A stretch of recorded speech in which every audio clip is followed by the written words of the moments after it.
Hello students, 12th history lesson number 4 thinkers beliefs and building. हमने इससे relate 3 topic को complete कर लिया है। आज अपना 4th टॉपिक है the Buddha and the quest for enlightenment. No doubt India के जितने भी थिंकर्स उस टाइम थे, उन में सबसे इन्फ्लुएंशियल जो टीचर थे, थिंकर थे, वो महात्मा बुद्ध थे। महात्मा बुद्ध के मैसेज सब कॉन्टिनेंट के अलावा वर्ल्ड के बहुत सारे कंट्रीज में आसानी से स्प्रेड हो गए।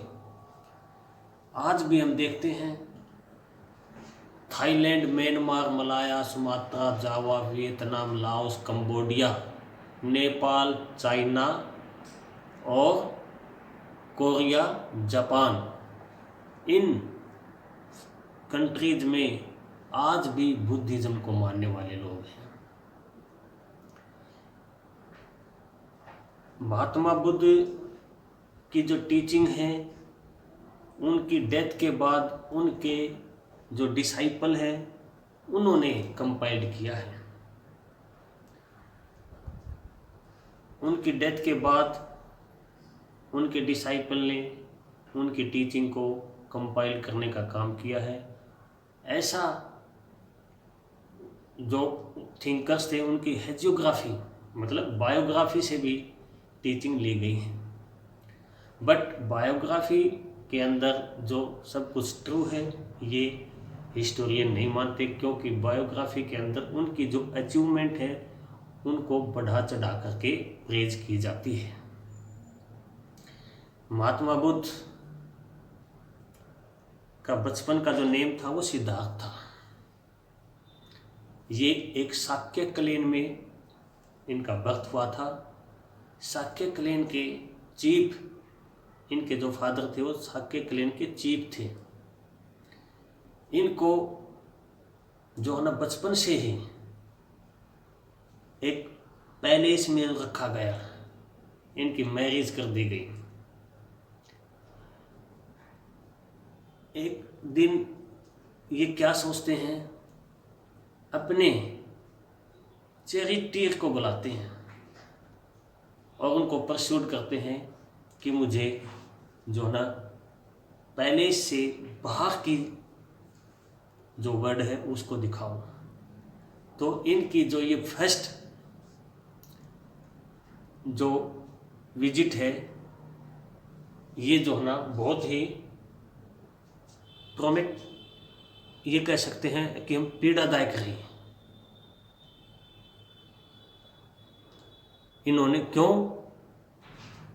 इन्होंने देखा, एक ओल्ड पर्सन को देखा, एक सिक मैन को देखा, और उन्होंने फील किया कि बॉडी का डिस्ट्रैक्शन इनएविटेबल है, बिल्कुल असंभव भावी है। उसके बाद ये क्या देखते हैं, एक ऐसे पर्सन को देखते हैं जिसने हाउसलेस, जिसने संसार को रिनाउंस कर दिया है। उसके ऊपर जो एक ओल्ड पर्सन है, उसके ऊपर अपनी ओल्ड एज का, किसी भी डिजीज का कोई वो जो ना फील नहीं कर रहा, वो बड़ा खुश है। तो वो कहता कि सेम पाथ मैं भी अडॉप्ट करूंगा। और उसने बहुत मेहनत से, महात्मा बुद्ध ने, जो अब सिद्धार्थ से बुद्ध कैसे बने, मोटिफिकेशन किया। और एक बार तो ऐसा करते हुए वो डेथ के नियर भी जा चुके थे, बट अटेन्ड एनलाइटमेंट, लास्ट में उन्होंने ज्ञान प्राप्त कर लिया। Next topic, the teachings of Buddha. Buddha की जो टीचिंग थी वो क्या थी। महात्मा बुद्ध की जो टीचिंग है वो उनके सूत पिटक से ली गई है। सूत पिटक में ये सब स्टोरीज बनाई गई हैं ताकि कॉमन पीपल, ऑर्डिनरी पीपल इनको आसानी से समझ सके। यहाँ पर एक एग्जाम्पल देकर के बताया गया है, कहीं पर महात्मा बुद्ध को मिरेकल्स पावर वाला दिखाया गया है, मतलब सुपर नेचुरल पावर है उसके पास, ऐसा दिखाया गया है। लेकिन कहीं कहीं पर उनको जो है ना ऐसा समझाते हुए दिखाया गया है कि दूसरे को कैसे कन्विंस करना है, रीजन और परsuasion, कारण और तर्क देकर के किसी को समझा देना। ऐसा भी महात्मा बुद्ध को सूत पिटक में दिखाया गया है, उनकी टीचिंग में ऐसा दिखाया गया है, उनकी ट्रेडिशन के अकॉर्डिंग ऐसा माना गया है। एग्जाम्पल एक यहाँ पर क्या है कि एक ओल्ड लेडी जिसका एक बच्चा था, उसकी डेथ हो जाती है और वो बुद्ध के पास लेकर के आ जाती है। बुद्ध को कहती है कि आप तो गॉड है, भगवान है, इनको बचाओ। बट गौतम बुद्ध ने या जो अब सिद्धार्थ से महात्मा बुद्ध बन गए हैं उनको उन्होंने इस तरह कन्विंस किया कि वो लेडी ये मान गई कि डेथ इनएविटेबल है, मौत तो असंभव भावी है, ये तो आएगी।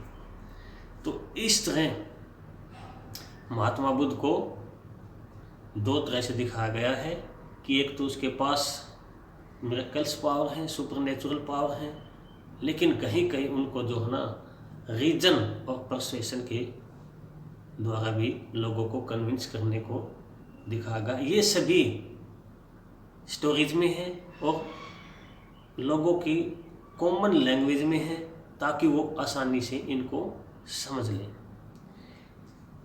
यहाँ पर महात्मा बुद्ध यहाँ पर कहते हैं कि जो sorrow है, जो दुख है, उसका कारण क्या है?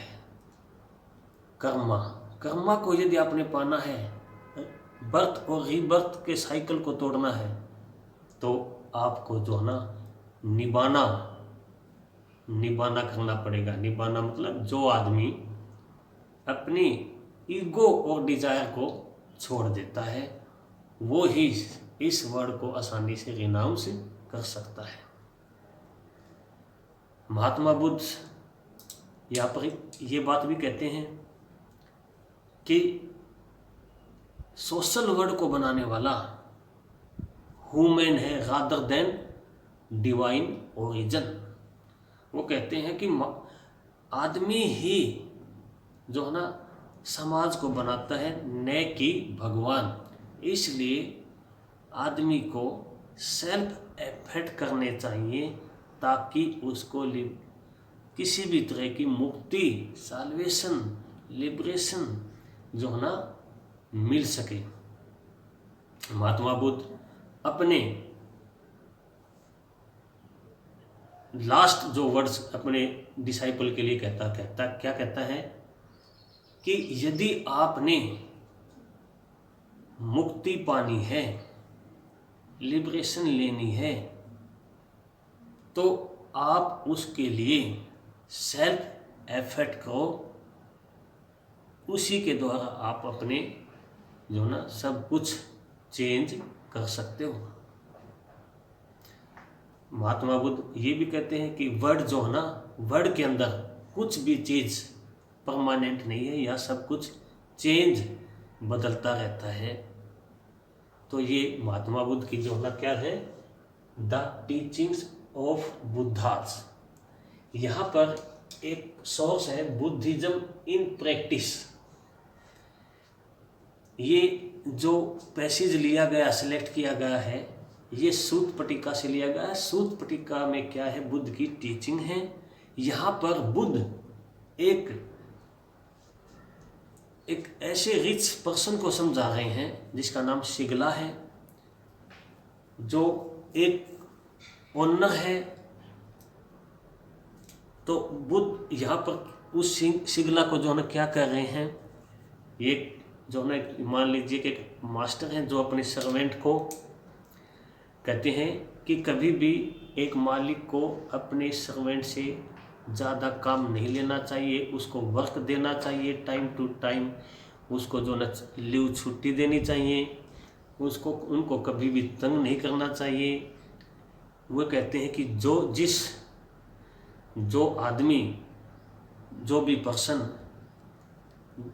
पेनेंस कर चुका है, तपस्या कर चुका है, या फिर जो ब्राह्मण लोग हैं उनकी हमेशा रिस्पेक्ट करनी चाहिए, उनको घर में जो ना इज्जत रिस्पेक्ट देनी चाहिए। तो इस तरह महात्मा बुद्ध की जो टीचिंग है इस तरह यहाँ पर जो ना दिखाई गई है, बताया गया है, जो सूत पटिका में है। सूत पटिका जो है वो प्राकृत लैंग्वेज में है। प्राकृत महात्मा बुद्ध की जितनी भी जो जन्म के पहले की और जन्म के बाद की जितनी भी स्टोरीज हैं, कहानियां हैं, वो पाली में लिखी गई हैं। प्राकृत में किसकी हैं? जैना की। तो बेटा आज अपना इतना ही टॉपिक। Thank you.